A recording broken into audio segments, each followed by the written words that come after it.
Şöyle güzel bir kahvaltı. 2 yumurta, tereyağı, domates, ekmek, portakal suyu. Söylemiş miydim hatırlamıyorum ama hostelde kahvaltı dahil arkadaşlar. Bu arada günaydın, hayırlı sabahlar. Güzelce bir uyudum ben, dinlendim. Böyle biraz kendime geldim. Kahvaltı yapmaya indim. Kahvaltı yapacağım, sonra sokaklara çıkacağım. Bugün hava yağmurlu görünüyor. Biraz esiyor, hava kapalı, yağmur yağmıyor ama biraz gezeceğiz, biraz gezdireceğim. Hostel bu arada çok kalabalık. Bayağı kalabalık ya. Yani benim odam full, diğer belki 15 tane daha oda öyle var. 20 kişilik, onlar da full. Ve kahvaltı içinde bir seçenek bu. Ve seçenekli bir kahvaltı. Yani 4-5 seçeneğim var. Seçebilirsin istediğini. Güzel, sevdim yani.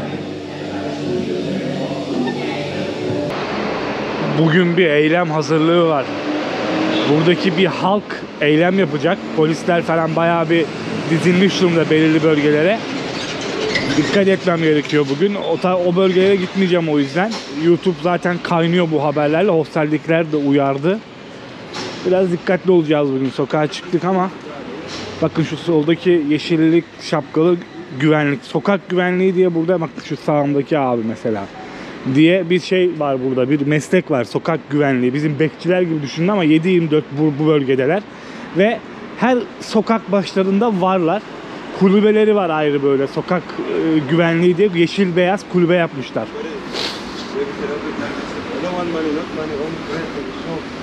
No brother.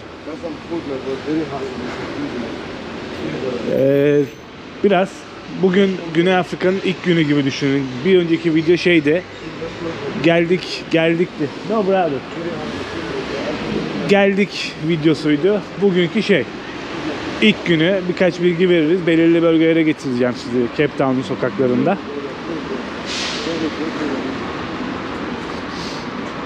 Arkadaşlar dikkati elden bırakmayın, olur mu? Yani çok güzel bir şehir. Bunu aksine iddia etmiyorum. Gezilip görülmesi gereken bir şehir ama dikkati elden bırakmayın. Çok fena şeyler araştırdım ben. Yani ben gelirken çok hazırlıklı gelmedim. Çok araştıramamıştım. Gerçekten dikkati elden bırakmamak gerekiyor Cape Town'da, Güney Afrika'da. Bay bay. Aç kamerayı, selam vereyim dedi. Afrika deyince böyle akla susuzluk, açlık, yoksulluk geliyor. Genelde akla gelen birçok insanın bu oluyor. Tabii ki o da çok fazla. Etiyopya'da gördünüz işte kabile hayatında neler vardı, neler yoktu. Su bulamayan insanlar vardı yani.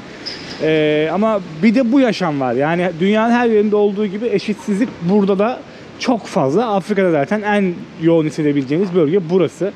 Böyle lüks binalar. Şurası bir mahkeme, yüksek mahkeme. Burada size ben bir şey göstereceğim. Nerede o? Dur. Bulacağım birazdan o göstermek istediğim yeri. Harita herhalde beni yanlış yere çıkardı. Ben orada size birkaç bilgi vereyim.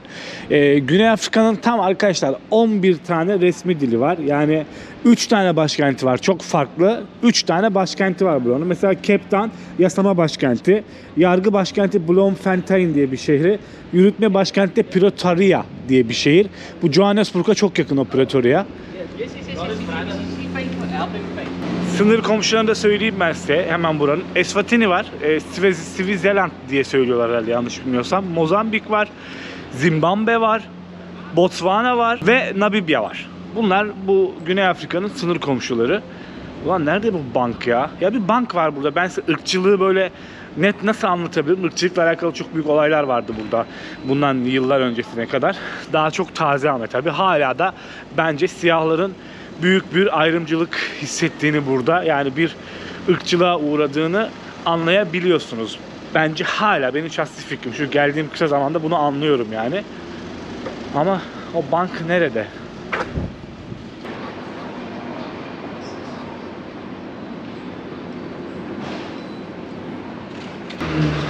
Arkadaş bankı bulacağım diye tena yerlere giriyorum. Hiç yapılması gereken şeyleri yapıyorum.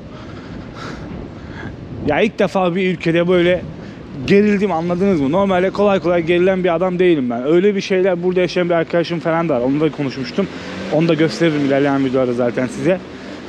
Yani nokta atışı yap diyorlar. Yani 500 metreye bile Uber'le git diyorlar. Abi o denli de yaşanmaz ki ya. Öyle yaşanmaz yani ya. Ha şurada herhalde bir kalabalık var. Arkadaşlar burası o yüksek mahkeme işte. Bunun önünde 2 tane bank var. Şu an bir tur var. Orada tur rehber anlatıyor insanlara. Ben de size birkaç bilgi vermek istiyorum burayla alakalı. O ara görsellerle süslerim. En sonunda banklara boşaldığında gidip gösteririm ben size. Şimdi Güney Afrika ile ilgili ilk olarak apartheid sisteminden bahsetmem gerekiyor. Nasıl telaffuz ediliyor bilmiyorum ama apartheid diye yazılıyordu. Ben öyle okuyorum. Bu sistem 1948-1994 yılları arasında ırk ayrımcılığına dayalı nüfusun büyük çoğunluğunu oluşturan siyahların haklarını ihlal eden bir sistem. Yani siyahları dışlayan, siyahları köle gibi gösteren, yapan bir sistem bu sistem. 4 milyon beyazın yaklaşık 40 milyon siyahın tüm haklarını hiçe sayarak yönettiği bir dönemden bahsediyoruz. İşte Avrupa'dan, İngiltere'den gelip burayı sömüren bir halktan, milletten bahsediyorum o dönem. Buradaki siyahların haklarını yiyen bir topluluktan. Devlet tarafından belirlenen yasalarla bazı bölgeler beyazlara, bazı bölgeler diğer ırklara ait olmuş. İnsanların ırkına göre yaşayacağı, gideceği, çalışacağı yerlere karar vermişler. Yani şöyle söyleyeyim size, bir kaldırımdan örneğin mesela şu kaldırımdan siyahlar yürüyebilirmiş, o kaldırımdan beyazlar yürüyebilirmiş. Bir de burada Malay Müslüman halkı var, çok az bir kesimde olsa. Orayı da göstereceğim size bu videonun içinde. Belirli bölgelerde onlar yürüyebilirmiş. Yani her şeyi beyazlar, siyahlar diye ayırmışlar. Yani beyazları hep böyle üstün bir şekilde o dönemlerde yaşatmışlar burada. Kendilerini, buranın kendi halkını dışlayıp buralarda yerleşmişler. Sömürmüşler yani tüm Afrika ülkelerinin birçoğunda olduğu gibi. Bu sistemden bir süre sonra arkadaşlar 1994 yılında Nelson Mandela diye bir adam çıkıyor. Bu rejimi sona erdiriyor. Nelson Mandela kim peki? Bundan bahsedelim biraz. 18 Temmuz 1918'de Güney Afrika'nın bir köyünde doğan bir adam. Bu adam arkadaşlar Nelson Mandela bu sisteme, apartheid sistemine karşı mücadelesi uğruna 27 yılını hapiste geçirmiş, ölüm cezasına çarptırılmasını talep eden savcıya 1964 yılında bir konuşma yapıyor ve bu konuşma tarihe geçiyor. Buradaki halkın dilinde yani böyle bu konuşma. Şöyle söylüyor, diyor ki hayatım boyunca beyazların da siyahilerin de hükmetmesine karşı mücadele ettim. Tüm insanların beraber demokratik ve özgür bir toplumda uyum ve eşit imkanlar içinde yaşamasını arzu ettim. Ölümü bile göze aldığım bu yolda yaşayacağım ve başaracağım.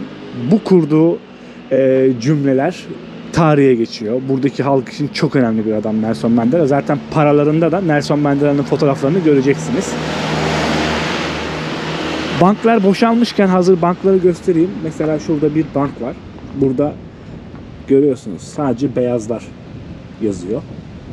Böyle bir ayrımcılık var burada. Ya da tabii o zamanlar var mıydı bilmiyorum ama o dönemki ırkçılığı göstermek adında böyle bir şey de yapmış olabilirler. Şurada da non-white only. Yani böyle bir ayrım yaşanmış bu memlekette, bu halkta. Ki bu Güney Afrika'nın %75-80'ini arkadaşlar siyahiler oluşturuyor. Düşünün işte bu Nelson Mandela da bir dönem burada hapis yatıyor. Burada şu hava bir açsa Masa Dağı'na çıkacağım. Karşıdan göstereceğim size o Robben Adası'nı. Robben Adası'nda hapishanede hapis yatıyor. Ama halkın kahramanı konumunda şu an kendisi yani. Böyle bir ırkçılık hikayesi vardı burada. Gelmiş Avrupalılar, İngilizler, birçok Avrupa ülkesi, Afrika ülkesinde bunu görebilirsiniz. Sömürmüşler işte, anlayacağınız arkadaşlar. Şimdi bazı arkadaşlar şunu diyor, eminim çünkü ben bunu birkaç yerde daha yaşamıştım, böyle yorumları gelmişti. Sömürmüşler ama yapmışlar diyorlar, tamam mı? Mesela Mozambik için de şöyle bir araştırma vardı. Mozambik de sömürülen bir ülkeymiş ama Mozambik'te yanlış hatırlamıyorsam orayı Portekizler sömürmüş herhalde ama orada mesela burayı sömürmüşler, yolları yapmışlar, binaları yapmışlar vesaire vesaire. Orada hiçbir şey yapılmamış Mozambik tarafında. Abicim sömürmeden yap. Yani gel buraya katkı sağlayarak, bu insanlara yardım ederek yap. Gelip buradaki ana halkı köleleştirerek yapma bir şeyleri yani. Böyle bir şeyi savunmayın lütfen.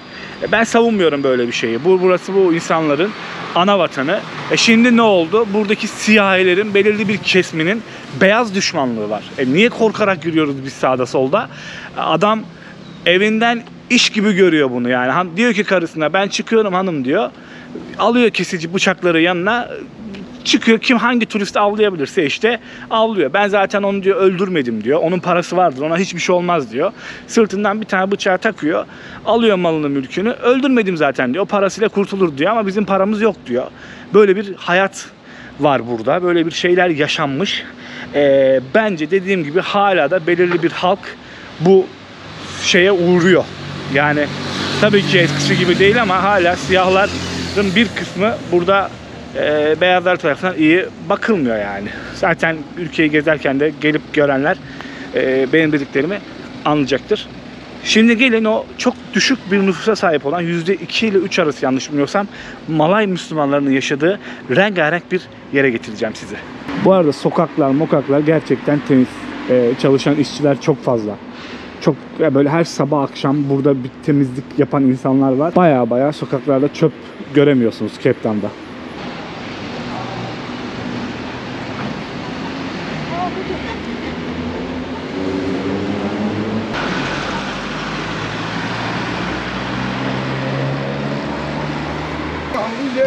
Ve geldik. Biraz yukarılara doğru çıkmanız gerekiyor sadece. Ufak bir bölge burası aslında. Bu bölgenin adı Bo-Kaap diye bir bölge. Müslüman halk yaşıyor burada. Malay halkı yaşıyor. Onların evlerinin bulunduğu bölgeyi göstermeye geldim. Hatta bu Afrika Cumhuriyeti'nin en eski camilerinden bir tanesi de burada bir yerde. Onu da göstereceğim. Dışarıdan içeri girebilirsem içeri de gireceğim. Aa, Turkish Pazar yazıyor. Şunlara baksanıza.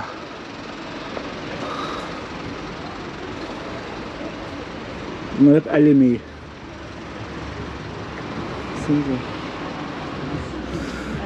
Hi. Is he gonna go upself? Turkish Pazar. Gelmiş bir abimiz. Bir dükkan açıvermiş burada. Selamünaleyküm. Maşallah. İyi, selamünaleyküm. Güney Afrika'daydık.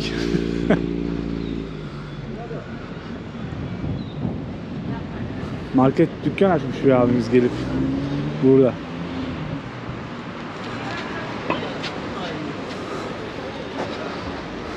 Oha, Turkish döner mi? Döner. Abi kolay gelsin. Sağ ol, hoş geldin. Hoş bulduk. Abi döner yiyebiliyor muyuz? Döner yok, yasak abi. Yasak mı? Yasak abi. Merhaba, video çekiyorum, sorun olur mu? Evet. Video çekiyorum, problem olur mu? 100 lira aldım.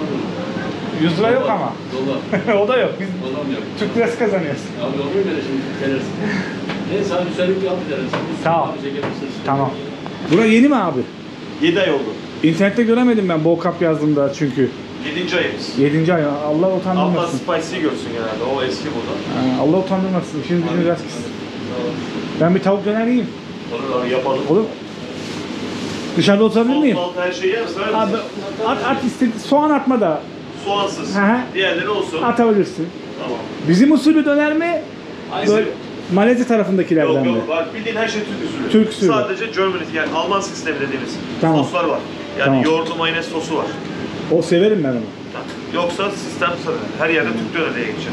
Memleket ne abi normalde? Artvin, güzel abim Malatya. Ben de Samsunluyum. Memnun olduk, hoş geldin. Ben de sağ ol. Ödemesini yapayım. Tabii tabii. Rusya.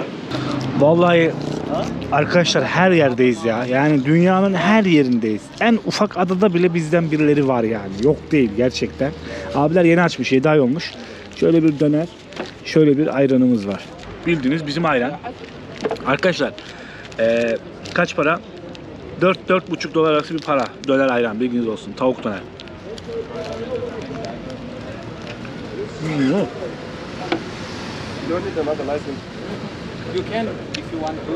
Gayet güzel. Bizde Türkiye'de de var. Bazı yerlerde bu yoğurtlu sosları koyuyorlar, bazı yerlerde koymuyorlar. Ben yoğurtlu soslu da seviyorum, sossuz da seviyorum. Her türlü seviyorum. Where from? Saudi Arabia. Cape Town gezilecek yerler yazdığınızda zaten bu renkli evleri mutlaka ve mutlaka göreceksiniz arkadaşlar. Boydan boya bir sokak, böyle aralara da giriyor. Şimdi gireceğim aralara da.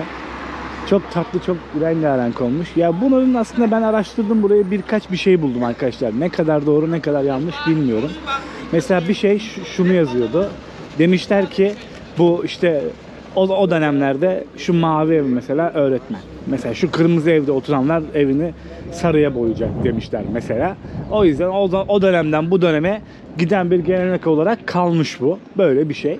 Bir de tabii Nelson Mandela anlatmıştım kim olduğunu. Bir geriye doğru gelin göreceksiniz. Cumhurbaşkanı seçildiğinde çıkıyor bir balkona bir konuşma yapıyor. Diyor ki işte bu bölge çok çeşitliliğin din, dil, ırk ayrımı olmadan yaşayabileceği bir ülke olacak. Bunun için de başlangıç olarak bu bölgeyi, bu mahalleyi böyle rengarenk yaparak bu duruma başlıyor. Müslüman mahallesi burası. Bu Bolkap bölgesi. Malay halkı yaşıyor. Türk restoranını da çok iyi yere açmış. Çünkü gelen her Müslüman, hatta gelen her turist Instagram'lık arkadaşlar burası. Şu anda da biliyorsunuz yeni dünya sosyal medya olduğu için şu iki evlerin renklerinin arasına geçip fotoğraf çekiliyor. Çok güzel bir yere dükkan açmış yani. İşleri güçleri de rast gitsin.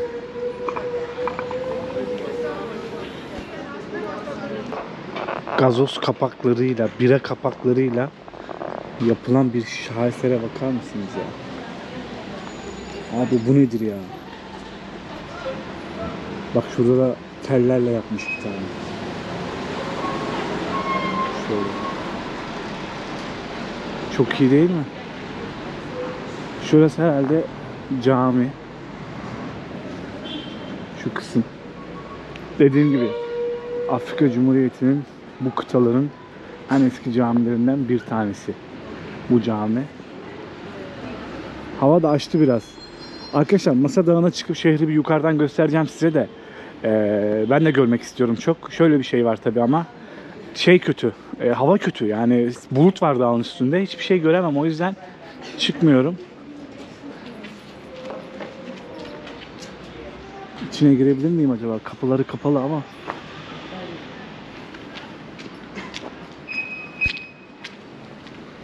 Ya kapı açık, içeri girsem girerim de altında şort var ya. Bir başka bir videoda inşallah, yani söz vermiyorum ama çok ufak bir içerisi çok ufak, gelip pantolonumla içeri gireceğim. Yani kapı açık girsem girerim, kimse bir şey demez. Bu arada Masa Dağı'nın üstteki sise bakın. Şu an o dağa çıktığım an hiçbir şey göremeyeceğim, o yüzden çıkmıyorum yani, boşa param gidecek. Baksanıza şu sise ya, şura. Masa Dağı diyorum ya, yani Table Mountain. Üstü dümdüz arkadaşlar. Dünyanın 7 doğal harikasından birisi orası.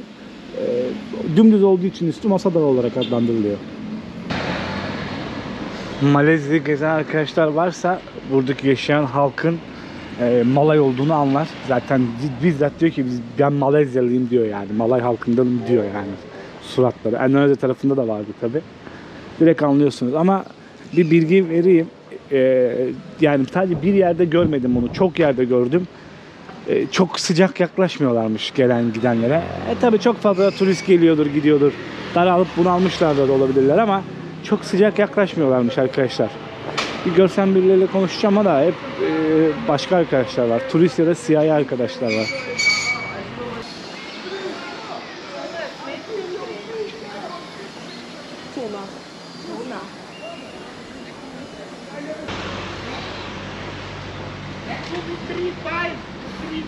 Ne kadar eski arabalar. I don't have time to play that. Of the color show, aim at one. The color show, aim at one.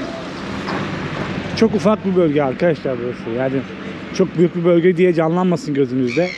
Aşağıdan yukarıya 5 dakikada yürürsünüz. Öyle ufak bir bölge yani. Ama güzel. Bir Küba havası alıyorsunuz böyle. Bak şurada değnekçi orada gelenleri şey yapıyor. Geç oraya diyor. Geçiriyor, para alıyor. Geçiriyor, para alıyor.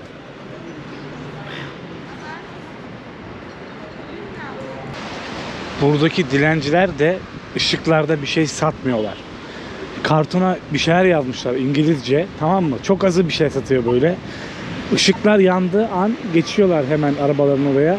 O kartonu okutup para istiyorlar. Yani hep böyle çok az bir şey satan gördüm ben. Genelde para, kartondakini okutup para dileniyorlar. Arkadaş buraya Afrika demezsin ya. Şuraya bak ya. Baksanıza. Çok garip geldi bana. Ya da Etiyopya'dan sonra garip geldi. Bir de ben şehir vlogları çekmeyi artık böyle çok sevmediğimi fark ettim. Ama buraya kadar gelmişken de gezilecek yerleri Cape Town'un gezilmeli.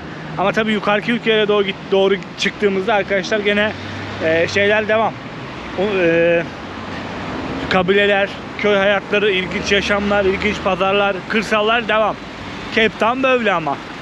Gelmişken de görmemek olmaz yani buraları. Hem gelen insanlar izler. Ya benim içeriklerim daha çok böyle şey değil. Gelen şeye değil, mesela bir çifte göre değil. Birçoğu olmuyor yani. Daha çok böyle kırsala inmeye çalıştığım için. Ama şu an Cape Town'da gezilecek her yeri size gösteriyorum arkadaşlar. Bir önceki video işte, bu video, sonraki videolarda falan. Cape Town biraz şehir vlogları oluyor, öyle söyleyeyim size. Bakın bu abi güvenlik mesela. Dilenciler de bize doğru baktığında anında bir ıslık tarzı bir şey çalıyor şeylere, dilencilere. Anında geri dönüyor çocuklar bize doğru gelirken. Ya her yerde olması iyi. Acaba akşamları nasıl? Çok dikkat etmem gerektiği söyleniyor çünkü akşamları falan. Mesela bak karşıda da var bir tane. Şurada yeşilli. Şu kısımda. Her yerde varlar. İnsanlar sıkıntı yaşamasın istiyorlar ki turist gelsin. Turist geldikçe geçim kaynakları artsın, paraları artsın. Yoksa Güney Afrika'nın arkadaşlar doğal zenginlikleri inanılmaz fazla yani. İnanılmaz fazla. Yoksa buradaki halk kullanamıyor tabii o şeylerin gelirini. Yoksa neler var neler ülkede. Bak bunu da ilk defa görüyorum. Tam Waterfront bölgesinde, şehrin tam merkezinde bir Türk restoranı daha var. Saray Restoran. Bayağı da içerisi full. Her yerdeyiz ya dediğim gibi. Vallahi her yerdeyiz.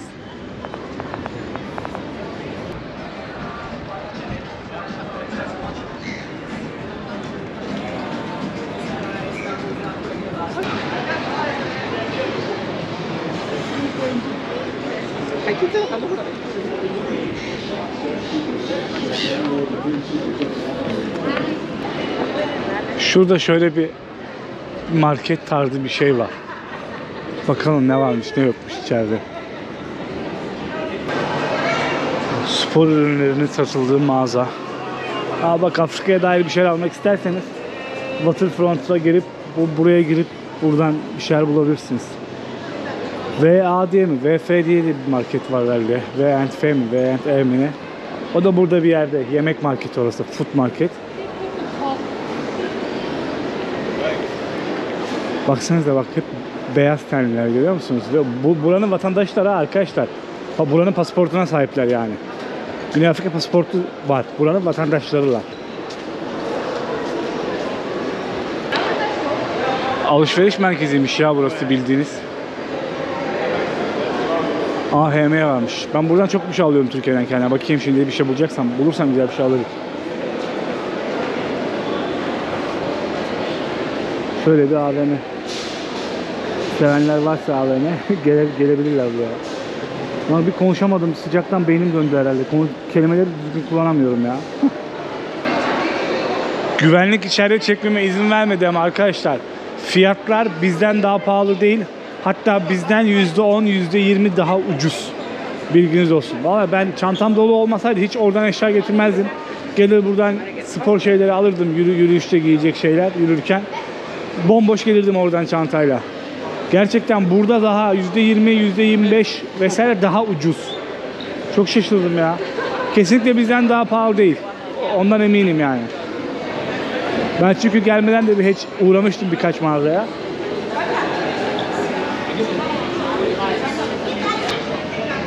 Bu aralar şey var ya, Formula 1 var.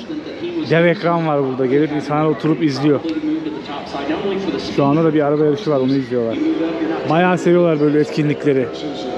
Koç Profil üzerinde açmışlar hatta. Beraber işte bu akşam Formula 1 var. Beraber şu kafede izleyelim vesaire diye. Cape Town gayet güzel bir şehir ya. Ama dediğim gibi işte o kadar irkittiler ki beni. Ben sadece şu bölgede kendimi güvende hissediyorum biliyor musunuz? Şaka yapmıyorum yani. Ara sokağa girdiğimde hiç öyle şey hissetmezdim. Aman burada hissediyorum yani ara sokaklarda. İnsanlar demek ki boşa demiyor yani bir şeyleri. Şey diyorlar ya 500 metreye bile gitsen Uber'le git boşa demiyorlar bunları. Hatta bir ara haber oldu burada. Bizim Türk Hava Yolları ekibinden bir ekip geldi. Gaspa uğradı o ekip burada. Bayağı bir haber olmuştu sanki Türkiye'de. Öyle bir şey hatırlıyorum ben. Ya bu sadece bir örnek. Daha neler var kim bilir.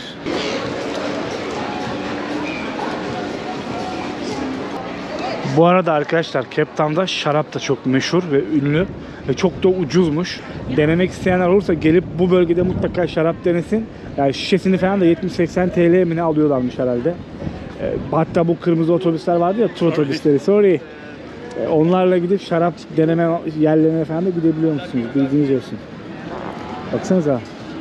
Şu restoranların hepsinde sergilemişler yani dışarılarda. Actually, when they keep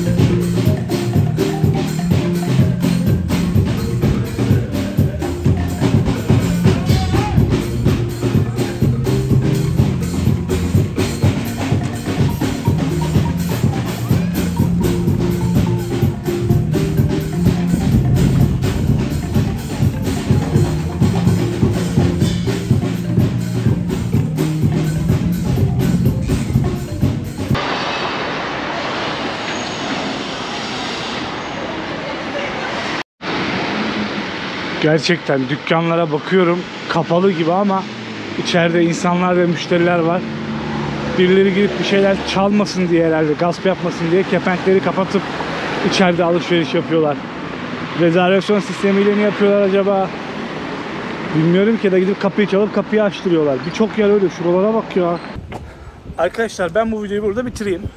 Bu videodaki amacım benim Nelson Mandela döneminden önceki olayları anlatmak ve Müslüman mahallesi Bol Kapı göstermekti size. Cape Town'da birkaç sahil ve birkaç hayvan göreceğim. İlerleyen videolarda olacak. Sonra Cape Town'dan ayrılacağım. Yani çok benlik bir şehir değil Cape Town. Yani bir şehir, anladınız mı? Böyle Avrupa'ya bir şehir, modern bir şehir. O yüzden farklı yerler görmek istiyorum. Birkaç video daha gelir Cape Town'dan, sonra yukarı doğru ayrılırız. Şu marketten, geçen gün gittim marketten su aldım, 20 lira biliyor musun? 1 litre suya 20 lira aldı benden. Şampuana ihtiyacım var. Şampuanımı çalmışlar ya arkadaşlar. Unutmuştum, tamam mı? Banyo oldum, orada unuttum. 1 saat sonra gittim ya. 1 saat sonra gittim. Şampuan yerinde yoktu, çalmışlar. Videoyu beğenirseniz, yorum atarsanız videonun öne çıkmasını sağlarız. Her videoda bundan bahsetmek istemiyorum ama ara ara söylememde fayda var herhalde. Çünkü beğeni ve yorumlar azalabiliyor izlenmeye göre. Bir beğeni, bir yorum, bir de abone olursanız 200.000'i çok hızlı olabiliriz. Bu seneki hedefim 200.000 abone olmak. Kendinize iyi bakın. Hoşçakalın. Bay bay. Bir sonraki videoda görüşürüz. 2-3 video daha gelir. Cape Town'dan sonra yukarı doğru çıkarız.